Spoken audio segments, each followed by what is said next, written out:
안녕하세요. 메스플 수학운동의 구리스입니다. 오늘은 부등식 단원과 관련된 양팔저울 문제를 여러분들과 같이 다뤄보도록 하겠습니다. 먼저 첫 번째 문제는 똑같이 생긴 9개의 인형 중 무게가 가벼운 1개의 인형을 양팔저울 2번을 이용해서 찾아내보자. 이 문제상에서 가벼운 인형이라고 주어진 것과 양팔저울 2번을 이용해야 된다는 것을 먼저 확인을 하셔야 되고요. 그 중에서도 이 가볍다 무겁다를 주어진 것은 조건을 준 것입니다. 이것은 하나의 조건이기 때문에 문제를 해결하는 데 있어서 굉장히 중요한 역할을 한다라고 볼 수가 있고요.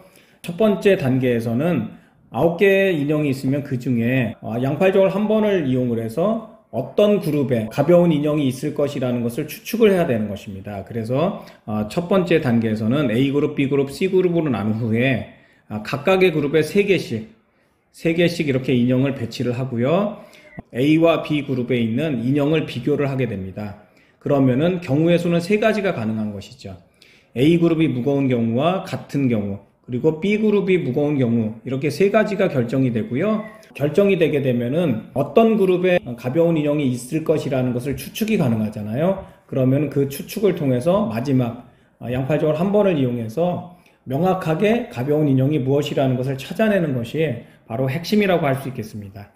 만약에 A가 B보다 무겁다고 한다면은 가벼운 인형은 B 안에 4, 5, 6 중에 하나가 바로 가벼운 인형이 될 것이고요. A와 B가 평행을 이루게 되면은 C그룹에 7, 8, 9 중에 가벼운 인형이 있을 것이고요. 또 B그룹이 A그룹보다 무겁다고 한다면은 A그룹 1, 2, 3 안에 가벼운 인형이 존재할 것이라는 것을 우리가 판단을 할 수가 있습니다. 어차피 A그룹이든 B그룹이든 C그룹이든 3개 중에 가벼운 인형을 양팔저울 한 번을 이용해서 찾아내는 것이기 때문에 첫 번째만 설명드리도록 하겠습니다. A그룹이 B그룹보다 무겁다고 한다면은 가벼운 인형은 B그룹에 존재하잖아요. B그룹 4, 5, 6 중에 존재하기 때문에 이 4, 5, 6 중에 가벼운 인형이 있어서 우리는 양팔저울 한 번을 이용할 것인데 4번과 5번의 인형을 측정을 하는 것입니다. 그러면 이것 또한 경우의 수가 4번과 5번이 무게가 같게 되면은 6번이 가벼운 인형이 된다는 것을 알 수가 있고요. 그리고 4번이 5번보다 무겁다고 한다면은 5번이 가벼운 인형이 된다는 것을 알 수가 있고요. 그리고 4번이 5번보다 가볍다고 한다면은 4번이 바로 가벼운 인형이 된다는 것을 알 수가 있죠. 가벼운 인형이 A그룹에 있든 C그룹에 있든 지금과 같은 방법대로 동일하게 하면은 우리는 언제든지 가벼운 인형을 찾아낼 수가 있습니다. 다음 문제 보겠습니다. 다음은 고전적인 양팔저울 문제인데요. 12개의 동전이 있는데 무거운지 가벼운지를 알 수가 없습니다. 양팔저울 3번을 이용해서 불량동전을 찾아내는 전략을 세우는 건데 앞에서 했던 것을 활용하기도 하지만 논리적으로 접근을 해야지만 해결을 할 수 있는 문제라고 볼 수가 있고요. 여러분들이 직접 한번 풀이를 해보시고 설명드리도록 하겠습니다. 12개의 동전이 있기 때문에 첫 번째는 그룹을 나눠서 어떤 그룹에 불량동전이 있을 것인지를 예측을 하는 것입니다. A그룹, B그룹, C그룹을 나누고요. 각각에는 동전을 4개씩 넣습니다. 그리고 나서 A와 B를 비교를 하게 됩니다. A가 큰 경우, 같은 경우, B가 큰 경우 이 3가지가 존재하죠. 평행을 이룰 때는 C그룹에 불량동전이 존재할 것이라는 건 예측이 되지만 B가 A보다 무겁다고 한다면은 불량동전은 A에도 있을 수가 있고요. B에도 있을 수가 있죠. 그런데 핵심적인 것은 B그룹에 불량동전이 있게 되면은 그 불량동전은 진짜 동전보다 무거워야 될 것이고요. 그리고 A그룹에 불량동전이 있게 되면은 그 동전은 가벼운 불량동전인 것이죠. 그래서 그런 것 또한 어떤 조건으로 가져올 수 있는 거기 때문에 여러분들이 파악을 하시고 접근을 하시면 될 것 같습니다. A그룹과 B그룹을 비교했더니 3가지 경우가 가능합니다. 한 가지 경우만 먼저 보도록 하겠습니다. A가 B그룹보다 무겁다. A그룹의 1, 2, 3, 4는 무거운 불량동전일 가능성이 있는 것이고요. B그룹의 5, 6, 7, 8은 가벼운 불량동전일 가능성이 있는 것이고요.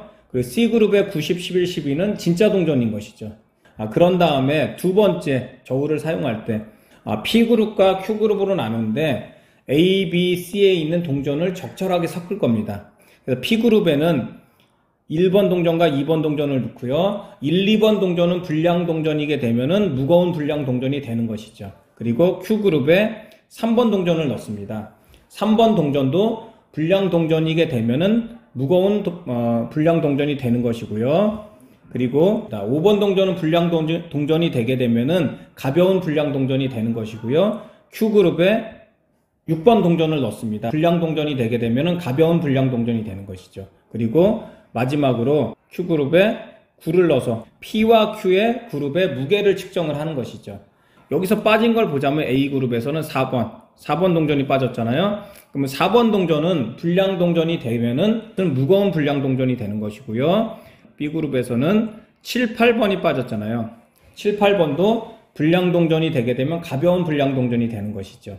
그리고 C그룹에는 전부 다 빠진 것들은 진짜 동전이기 때문에 무관하다고 볼 수가 있고요.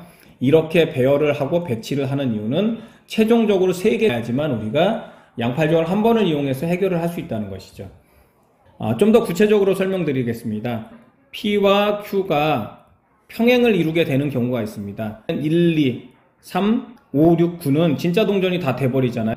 그러면은 A그룹에 있는 4는 불량 동전이게 되면은 무거운 불량 동전이 되는 것이죠. B그룹에 있는 7, 8번은 불량 동전이게 되면은 가벼운 불량 동전이 될 수 있는 것이죠. P그룹이 Q그룹보다 무겁다고 한다면은 1번이나 2번이 무거운 불량 동전이 되거나 또는 Q그룹에 있는 6번이 가벼운 불량 동전이 될 수 있다는 것이죠. P그룹에 있는 5는 절대로 불량 동전이 될 수 없는 것이죠. 왜냐하면 P그룹이 Q그룹보다 무겁다고 했으니까요. 마지막으로 P그룹이 Q그룹보다 가볍다고 한다면은 P에서는 가벼운 것만 불량 동전일 가능성이 있는 것이죠. 그래서 5번이 불량 동전이 되거나 3번이 무거운 불량 동전이 될 가능성이 있는 것이죠. 그래서 핵심적인 것은 이 부분을 파악하는 것이고요. 그래서 한 번의 저울을 이용해서 해결을 하기 위해서는 7, 8번을 측정을 하면은 7번과 8번은 무게가 같을 수가 있겠죠. 같게 되면은 결과적으로 4번이 무거운 불량 동전이 된다는 것을 알 수가 있고요. 그리고 7번이 8번보다 무거우면은 7, 8번은 가벼울 때만 불량 동전이 될 수 있는 것이잖아요. 그렇기 때문에 가벼운 쪽인 8번이 가벼운 불량 동전이 될 수가 있는 것이고요. 그리고 8번이 무겁다 하면은 7번이 가벼운 불량 동전일 가능성이 있는 것이죠. 불량 동전으로 판단이 되는 것이죠. 접근을 하실 때 두 번째 저울을 어떻게 사용할 것이며 무겁다 가볍다를 아는 상태에서 3개의 동전을 양팔저울 한 번을 이용해서 최종적으로 결정을 낼 수가 있는 것이죠. 최초에 설정한 A그룹이 무거울 때만 했지만 B그룹이 무거울 때나 아니면 같을 때도 똑같은 형식으로 해서 풀이가 가능하기 때문에 여러분들이 직접 해결을 해보시고 해결 자료는 수학웅덩이 카페에 올려놓을 테니까 직접 방문하셔서 확인하시면 될 것 같습니다. 지금까지 메스플 수학웅덩이의 구리스였습니다.